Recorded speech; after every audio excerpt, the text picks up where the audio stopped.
Bienvenue aux Infos TVCE. Au sommaire cette semaine, la radio communautaire des Escoumins est maintenant la plus régionale en Côte-Nord. La rivière à saumon, moins occupée que prévu, et finalement, la radio amateur, une technique de communication bien spéciale.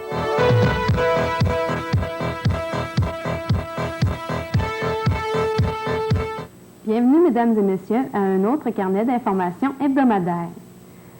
La station de radio CHME-FM de Les Escoumins a ouvert ses portes à la régionalisation lundi dernier. Notre équipe de reporters s'est rendue sur les lieux et a visité les nouveaux studios. La station radiophonique CHME-FM de Les Escoumins, qu'on pouvait syntoniser à la bande 95,1, est devenue depuis lundi dernier le 94,9. Elle rejoindra entre autres les 11 municipalités faisant partie de la MRC de la Haute-Côte-Nord, en plus de quelques endroits sur la Rive-Sud, et tout cela en stéréo. En effet, notre région sera pour la première fois desservie par une station de radio locale. D'importants travaux furent effectués aux bâtiments et aux équipements, ce qui leur a permis d'étendre leur signal de 10 à 3000 watts, ce qui mettra fin au monopole des stations de la Rive-Sud. Nous avons rencontré M. André Poisson. Il est directeur de cette radio. Il nous parle ici de l'étendue de la nouvelle station. Il y a aussi le fait que nous étions seulement qu'à 10 watts et que maintenant nous sommes à 3000 watts, ce qui fait que le rayonnement de la radio, non seulement s'étend de Tadoussac-Sacré-Cœur à Forestville et Colombier, mais ça s'étend également. Le rayonnement est beaucoup plus grand que prévu. C'est au-delà de nos espérances. Ça se rend presque à Baie-Saint-Paul et ça se rend presque à Bécomo. Des équipements des plus sophistiqués ont été installés, dont entre autres une nouvelle technologie de l'enregistrement digital audio numérique pour la production de leurs messages publicitaires. C'est la seule station au Québec et même au Canada à posséder cette technologie pour l'instant. Malgré sa régionalisation, qui touchera à tout près de 30 000 auditeurs et plus, le CHME-FM demeurera communautaire, mais saura capter l'attention du public nord-côtier grâce à leur nouvel objectif. La radio des Escoumins demeure une radio communautaire. C'est principalement comme objectif, la locomotive principale sera bien entendu l'information, mais aussi divertir par de la bonne musique, aussi par des nouvelles d'intérêt communautaire et permettre à tous les groupes de pouvoir s'exprimer, mais tout ça sous le signe du divertissement. Près de 500 000 $ ont été investis dans ce projet d'agrandissement. Les deux paliers du gouvernement ont contribué largement en allouant près de 300 000 $. Le conseil de bande, pour sa part, accordait 60 000 $ en plus de supporter un emprunt de 90 000 $. Un conseil d'administration élargi permettra à 2 Autochtones, soit des Blancs, de siéger au conseil. De plus, un conseil consultatif de la création sera formé. Des représentants de chaque région seront nommés afin de donner la critique des émissions et du contenu, afin que la radio soit représentative du milieu. Comme vous avez pu remarquer, la radio communautaire des Escoumins a bien changé, que ce soit dans leur qualité de son ou dans leur puissance de leur antenne émettrice. Désormais, les Nord-Côtiers pourront compter sur une radio des plus nord-côtières. C'était Gino Caron pour la TVCE. La rivière à saumon de Les Escoumins, qui, on le sait, a été restaurée afin que la pêche sportive redémarre aux Escoumins, connaît certains problèmes avec la population de ces saumons. Gino Caron nous en parle. Le saumon, il y a 10 ans, était associé à la discorde. C'était entre autres l'époque où des filets étaient tendus à l'embouchure de la rivière. Tout cela, bien entendu, avait provoqué des barrages routiers, des interventions policières et une vilaine guerre froide entre Blancs et Montagnais des Escoumins. Mais depuis, les deux parties se sont entendues et le tout semble baigner dans l'huile. C'était la seule solution afin de restaurer la rivière pour qu'elle devienne un attrait sportif et un outil économique pour la communauté. Aujourd'hui, la rivière fut aménagée et les saumons élevés en captivité furent remis à l'eau afin que ce dernier puisse un jour remonter la rivière Escoumins, son point d'origine. Mais cette année, la montée des saumons dans la rivière Escoumins est laborieuse. Nous avons rencontré M. Jean-Marie Bellil, il est coordonnateur des opérations. Nous lui avons demandé comment l'activité de la pêche aux Escoumins se déroulait. Ça va assez tranquillement. Les montaisons sont faibles, puis les pêcheurs attendent toujours les premières prises avant de se déclarer. La première prise s'est faite hier, fait qu'on attend un achalandage un petit peu plus assidu dans les prochaines semaines. En comparaison avec l'année passée, une diminution importante s'est fait sentir. Jusqu'à maintenant, aujourd'hui, il y a 191 saumons de montée au barrage municipal, puis 72 qui ont monté le Grand Saut. Est-ce que c'est dans vos objectifs ou c'est inférieur à vos objectifs? C'est un peu inférieur à nos attentes. Par rapport à l'an passé, on avait au-dessus de 250 saumons de montée. À cause des températures anormalement froides du Groenland, une quantité importante de saumons ont perdu la vie. Et cela, ce n'est pas seulement qu'aux Escoumins qu'on le ressent. Non, ça a été observé à peu près dans toutes les rivières de la Côte-Nord, de la Gaspésie, du Saguenay-Lac-Saint-Jean aussi. On parle d'un retard dans les montaisons, mais aussi de faibles montaisons, des semaines de 2 ans de mer. En terminant, si vous êtes amateur de pêche et que vous êtes quelque peu frustré du manque de saumon, dites-vous bien que la rivière Escoumins est en développement et que le manque de saumon dans nos rivières du Québec est quelque peu la faute de Dame Nature. C'était Gino Caron pour la TVCE. Un tournoi de billard est organisé mardi dernier pour les 12-17 ans. Notre reporter était sur les lieux. Un tournoi de billard était tenu mardi dernier pour les 12-17 ans. Le tout est organisé par le comité Action Jeunesse Escoumins en collaboration avec le comptoir Lunch 119. Il y a eu en tout 24 inscriptions dans 2 classes, soit la classe A et la classe B. Les gagnants dans la classe A sont Serge Gagnon et Michel Charret. Et ceux dans la classe B sont Pierre-Luc Beaulieu et Marc Dugas. Madame Luce Harvey, organisatrice communautaire, était sur place. Nous lui avons demandé si elle était satisfaite de la réponse des jeunes. Oui, je suis très satisfaite. Il y a eu 24 inscriptions de jeunes pour le tournoi de billard. Puis donc, on peut qualifier cette activité de succès, là. Du moins, meilleur succès que la journée plein air qu'il y a eu au Parc des Chutes. Il y a beaucoup de chances à ce qu'il réitère une nouvelle fois l'expérience. On va sûrement réitérer parce que ça a été demandé par les jeunes, là, parce que depuis l'ouverture de l'arcade, là, les jeunes sont tous ici, ça fait qu'on va en organiser encore un autre. En résumé, ce fut un tournoi avec une belle participation des jeunes qui ont semblé apprécier l'activité, en espérant que dans le futur, cette participation se maintiendra. C'était Gino Caron pour la TVCE. Habitez-vous un HLM? Si oui, vous serez heureux d'apprendre que le gouvernement du Québec a alloué pour 93-94 une enveloppe budgétaire de 23,5 millions de dollars pour la rénovation de quelques 3200 logements qui sont habituellement habités par des ménages à faible revenu. C'est le ministre des Affaires municipales et responsable de l'habitation, Claude Ryan, qui en a fait l'annonce la semaine dernière. Moins de feux cette année sur la Côte-Nord. Et oui, la Société de la conservation de la Côte-Nord a enregistré 4 feux de moins que l'an dernier, soit 35 comparativement à 39 l'an passé. Et sur ce, seulement 5 ont nécessité l'intervention des pompiers. L'année dernière, les conditions atmosphériques de la première partie de l'été étaient caractérisées comme sécheresse printanière et la seconde qui était débordante d'averses. Cependant, cette année, le phénomène était totalement l'inverse. La pluie d'abord et le soleil ensuite. Les coûts d'extinction ont considérablement augmenté car, pour cette année, il en a coûté 500 000 $ pour 120 hectares incendiés, alors que l'année précédente, il n'en avait coûté seulement que 350 000 $ pour 1450 hectares de boisés. En résumé, le soleil de ces temps-ci fait augmenter l'indice d'inflammabilité. Alors, soyons prudents pour garder nos forêts sans feu. Des changements sur les chèques de prestations fiscales pour enfants. En effet, à compter du mois de juillet 1993, le montant de votre chèque pourrait être modifié car il sera maintenant calculé en fonction du revenu familial imposable pour 1992. C'est pourquoi que la responsable du programme, Mme Cathy Turner, demande aux gens de revoir leur déclaration et de vérifier si le montant reçu correspond au montant attendu. Si ce n'est pas le cas, il faudrait communiquer avec le service pour que les ajustements soient effectués le plus tôt possible. Le numéro sans frais est le 1-800-387-1194. Pour ceux qui deviennent admissibles pour la première fois par la suite d'une baisse de revenus, ne recevront pas de chèque immédiatement. On leur fera d'abord parvenir des déclarations par la poste indiquant les calculs des prestations et leur demandant de vérifier les informations. Ensuite, ils recevront les paiements rétroactifs au mois de juillet. Des données préliminaires indiquent qu'en juillet, environ 100 000 familles sur 3,2 millions cesseront de recevoir un chèque. Alors, il ne reste qu'à prier pour que votre chèque ne soit pas diminué ou encore totalement retiré. Il y a 2 ans, Revenu Québec prenait en main la gestion de la TPS et de la TVQ. Depuis, il n'arrive plus à répondre aux demandes croissantes de renseignements des personnes et entreprises. On pense même à répartir vers Montréal, Québec et Laval une bonne partie de ces activités de renseignement.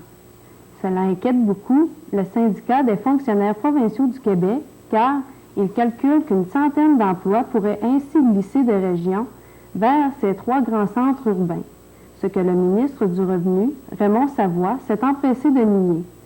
Un document préparé par le ministère du Revenu révèle que, depuis les modifications apportées par la TVQ et avec la gestion de la TPS, la demande de renseignement en taxes a fait un bond considérable. De plus, la demande ne cesse de croître au point où, en téléphonie, elle dépasse régulièrement la capacité de réponse. Seulement que, dans les 6 derniers mois de 92, Revenu Québec a connu une augmentation de près de 70 000 visiteurs à ses services d'accueil et une hausse de quelques 500 000 appels téléphoniques par rapport à la période antérieure correspondante. Après avoir dû spécialiser son personnel pour répondre aux demandes croissantes sur la TPS et la TVQ, Revenu Québec se voit maintenant forcé de revoir ses modes de fonctionnement, notamment en matière de téléphonie. Donc, on peut se dire qu'il n'y a pas que nous, les contribuables, qui avons des problèmes avec ces fameuses TPS et TVQ. Ainsi va la vie. Les députés accèdent-ils trop rapidement à leur retraite? 8 Canadiens sur 10 ont exprimé l'avis que les députés sont admissibles à une pension beaucoup trop rapidement, selon un sondage de la firme Gallup. La principale question était la suivante. Est-ce que le délai minimal de 6 ans donnant aux députés une pension indexée est trop longue ou trop courte? 1001 personnes ont répondu à 80% de majorité que le délai est trop court lors d'un sondage téléphonique à travers le Canada. C'est tout pour moi cette semaine. Dans un instant, le carnet d'eau avec Françoise Boucher. Au revoir.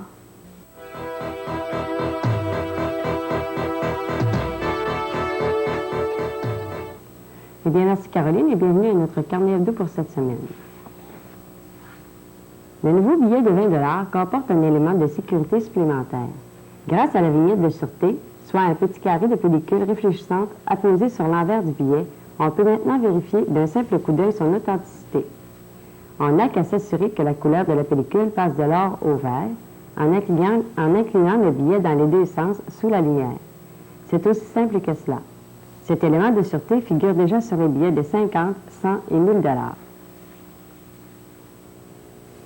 Samedi le 7 août 1993, à 19h15, sera célébrée en l'église Saint-Marcellin de Les-Escoumins une messe d'action de grâce en reconnaissance des années que notre curé Guy Savard et M. l'abbé Gérard Franqueur ont mises au service de notre communauté chrétienne. Nous profiterons aussi de l'occasion pour souligner les 30 ans de vie sacerdotale de M. le curé. Toute la population escouminoise est cordialement invitée à cette messe qui sera suivie d'un cocktail au gymnase de l'école Marie-Immaculée. Bienvenue à tous et à toutes. Si vous avez le cœur à la fête, ne manquez pas la chance de venir visiter nos artistes locaux. En effet, c'est le 31 juillet et le 1er août 1993 qu'aura lieu la Baie en fête sur le site de la Pointe-de-la-Croix. Des artistes et artisans de chez nous exposeront des œuvres telles que peinture, photographie, sculpture et artisanat. Il y aura également des divertissements pour les enfants et d'autres surprises. Le comité touristique local vous y attend.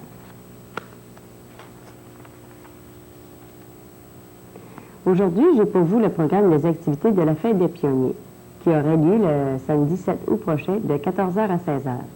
Pour débuter, il y aura l'accueil par le comité des auxiliaires bénévoles et la remise des gerbes de fleurs aux aînés. Par la suite, le mot de bienvenue par Mme Isola Boucher, présidente du comité, l'allocution des invités d'honneur, un vin d'honneur, il y aura bien sûr de la musique et des chants. Par la suite, un goûter sera servi. Il y aura également un tirage au profit de l'association et autres coûts de présence. Les personnes qui désirent y assister sont les bienvenues et l'admission n'est que de 2 $. Du 3 au 7 août prochain, 4 personnes de l'Association Marie-Reine de Les-Escoumins se rendront à un congrès qui aura lieu dans la grande région de Gatineau-Hall, où elles pourront assister à plusieurs activités. Et pour cette occasion spéciale, la cérémonie religieuse sera célébrée par Monseigneur Hébachère lui-même. Nous souhaitons un bon congrès à ces dames et nous sommes fiers qu'elles aient été choisies pour représenter notre région. Et pour terminer, en ce congé de la construction, le personnel de la télé communautaire désire souhaiter la bienvenue aux touristes qui sont de passage dans notre région. Et nous leur rappelons d'être prudents sur les routes. Dans un instant, Jocelyn nous parle de la radio amateur et tout de suite après, nous passerons au sport avec Serge Bouchard. C'est tout pour moi cette semaine. Merci et à la semaine prochaine. Cette semaine, j'ai voulu en savoir plus long sur la radio amateur sans fil. Monsieur Yves Bouchard a accepté l'invitation. Il va nous aider à mieux connaître ce passe-temps parfois très utile. Et bonsoir, Jocelyn et bienvenue ce soir là, pour la description de la radio amateur. Oui, en effet, n'importe qui peut devenir radio amateur à partir de 7 ans jusqu'à solide 17 ans, comme on dit. En fait, c'est qu'en octobre 1990, suite à la dépression du public, le ministère des Communications décide de faire des changements majeurs dans la réglementation des licences de radioamateurs. Le principal changement est la possibilité de faire de la radioamateur sur 4 formes de licences distinctes. Est-ce qu'il y a une association ici aux Escoumins de gens qui font de la radio amateur? Oui. Vous avez dans la province de Québec l'association provinciale Jackie, qui regroupe tous les membres de la province de Québec. Et localement, ici aux Escoumins, on a un petit club qui s'appelle le Club de radioamateurs des Escoumins, qui compte présentement 6 membres et qui possède une répétitrice locale. Répétitrice qui est située au réservoir à eau des Escoumins et qui est identifiée comme VA2-REB. OK, ici, vous avez tout l'ensemble en ce qui consiste un émetteur-récepteur pour la radio-amateur, c'est-à-dire une répétitrice de type VHF qui fonctionne dans la bande 144 mégasic. Vous avez en bas l'unité d'alimentation, c'est-à-dire l'unité qui transforme le 120 volts AC en du 12 volts DC avec un courant de 20 ampères pour alimenter tout le système. Un petit peu plus haut, ici vous avez le récepteur qui est complètement blindé avec le contrôle de volume et le contrôle de silencieux. Vous avez ici la cage de contrôle.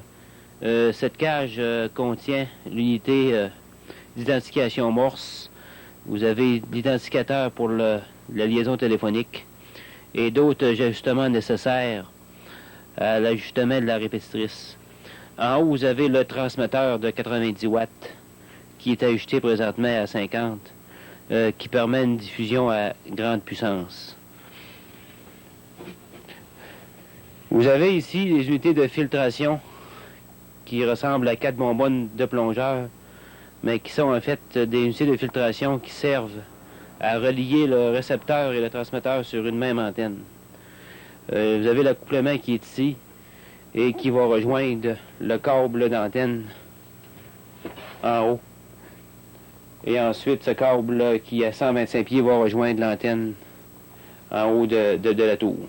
VA2, Mike, Papa Charlie, ici, VA2, Papa Yaki Bravo, ici le prénom Yves aux Escoumins. C'est ça, ici VA2, Mike, Papa Charlie, prénom, l'opérateur Michel, QTH, Petite Bernard. OK, salut, Michel. Vous êtes en train de faire une démonstration ici, là, pour la TV communautaire aux Escoumins.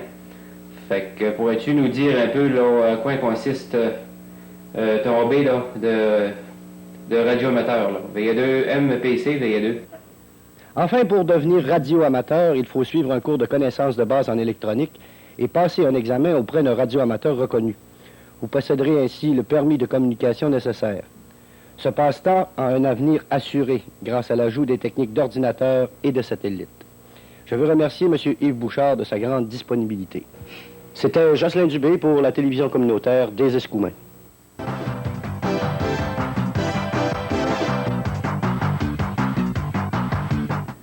Merci François. Bienvenue, mesdames et messieurs, au sport et loisirs. Cette semaine, dans la Ligue de balle molle du centre sportif Charles-Édouard Boucher, l'équipe d'Alain Lavoie, 18 points, livre une chaude lutte pour la première position à l'équipe de Stéphane Chamberlain, 20 points. L'équipe de la télévision communautaire est allée chercher sa 3e victoire mercredi dernier, mais cela reste trop peu pour rivaliser avec les autres équipes. En mixte, la tête est détenue par encore cette semaine l'équipe de Lucie Dubé. Le classement des 10 meilleurs frappeurs et la course au championnat des frappeurs de circuit. En première position, avec son incroyable moyenne de 697, Marc-André Terrien est suivi de près par Ronnie Racine et Luc Caron.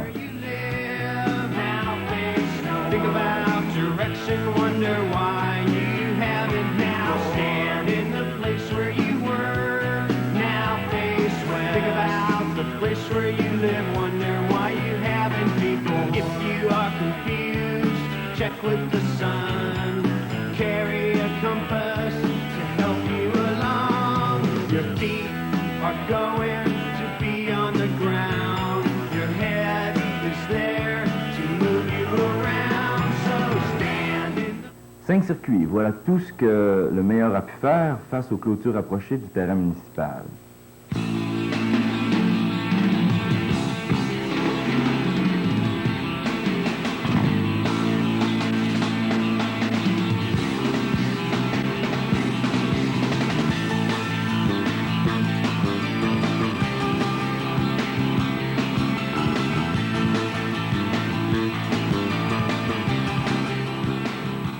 Notez bien que c'est votre dernière chance si vous voulez inscrire votre équipe au tournoi de balle Charles-Édouard Boucher.